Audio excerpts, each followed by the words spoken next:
Sudden plan இந்தியாவுக்கு போகலாம் அப்படின்னு சொல்லிட்டு அதனால எல்லாமே வந்து பேக் பண்ணிட்டு மஸ்கட்லேருந்து கிளம்பிட்டு இருக்கேன். எவ்ரி இயர் வந்து இயர் எண்ட் தான் வந்து ஊருக்கு போவோம், லைக் தீபாவளி அந்த டைமில். ஆனால் இப்போ கொஞ்சம் பர்சனல் ஒர்க் அப்படிங்கிறனால திடீர்னு நான் வந்து கிளம்பிட்டேன். இந்த சத்து மாவு வந்து இந்த மஸ்கட்டில் இருக்கிற நிறைய கிரைண்டிங் மில்லில் வந்து கேட்டு பார்த்துட்டேன். ஆனால் எனக்கு குவான்டிட்டி கம்மியாக இருக்கிறனால யாருமே வந்து அரைச்சி தரல. அதனால பேசாமல் எல்லாத்தையுமே தூக்கிட்டு ஊருக்கே போயிடலாம் அப்படின்னு சொல்லிட்டு கிளம்பிட்டேன். எல்லாமே வந்து பேக் பண்ணிட்டேன். எனக்கு சஷாந்துக்கு தேவையானது, அப்புறம் சஷாந்துக்கு வந்து கொஞ்சம் மெடிசின்ஸு, கொஞ்சம் டாய்ஸ் எல்லாமே எடுத்து வச்சிட்டேன். ஆக்சுவலாக நான் ஊருக்கு வர்றேன் அப்படிங்கிறது வந்து என் வீட்டில் நான் சொல்லிட்டேன். ஆனால் என்னைக்கு வரேன் அப்படிங்கிறது வந்து சொல்லலை. கொஞ்சம் சர்ப்ரைஸாக போகலான்னு சொல்லிட்டு. மெயினாக அந்த சர்ப்ரைஸ் எதுக்குன்னா என்னோட பேரண்ட்ஸ்க்காக இல்லை. ஏன்னா அவங்க வந்து வருஷம் வருஷம் என்னை பார்க்குறாங்க. என்னோட தங்கச்சியை வந்து நான் பார்த்து 3 வருஷம் மேலே ஆகுது. சஷாந்த் வந்து கை குழந்தையா இருக்கும் போது அவள் வந்து யூஎஸ் போயிட்டா.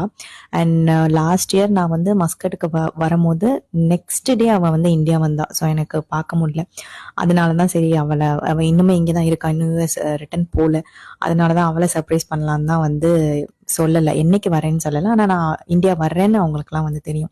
ஸோ அதுக்கப்புறம் வந்து எல்லாம் பேக் பண்ணிட்டு ஏர்போர்ட் போயிட்டு ஃப்ளைட்டில் வந்து இது பண்ணோம். ஆனால் ஃபுட்டு வந்து பார்த்திங்கன்னா என்ன கொடுத்துருந்தாங்கன்னா சாசேஜ், அதுக்கப்புறம் ஸ்கிராம்பிள் எக் கொடுத்துருந்தாங்க. இப்போ இந்த தக்காளி எல்லாம் யார் கேட்டாங்கன்னு தெரியல. இதுக்கு பதிலாக எக்ஸ்ட்ரா ஒரு சிக்கன் பீஸ் கூட வச்சுருந்துருக்கலாம்.